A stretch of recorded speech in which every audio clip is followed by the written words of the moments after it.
నమస్తే. పోసాని కృష్ణమురళి గారు జనసేన పార్టీ అధినేత మా నాయకుడైనటువంటి పవన్ కళ్యాణ్ గారిని అసభ్యకరంగా మాట్లాడినటువంటి మాటలు జీర్ణించుకోలేక ఎన్నో నిద్రలేని రాత్రులు గడిపాల్సి వచ్చింది.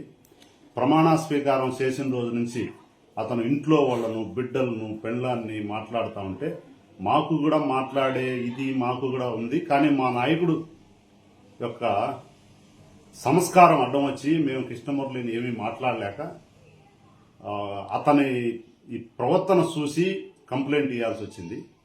కంప్లైంట్లో అతను మాట్లాడిన మాటలు మాత్రమే కంప్లైంట్లో ఇచ్చాము.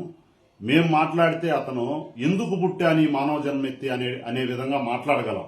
కానీ మా నాయకుడు మాకు సంస్కారం, మా పార్టీ యొక్క విధి విధానాలు, మా నాయకుడు యొక్క మంచితనం, మా నాయకుడు యొక్క మమ్మల్ని మా నాయకుడు తీసుకుపోయే దారి, ఆ విధానం, దానివల్ల మేము మాట్లాడలేకుంటే అతను మాట్లాడే అసభ్యకరమైన మాటలకు జీర్ణించుకోలేక మేము ఏమీ మాట్లాడలేని పరిస్థితి. మా నాయకుడికి భయపడి ఎన్నో మాటలు కంప్లైంట్ ఇచ్చాం. లాస్ట్ గవర్నమెంట్లో కూడా మాట్లాడాడు అతను.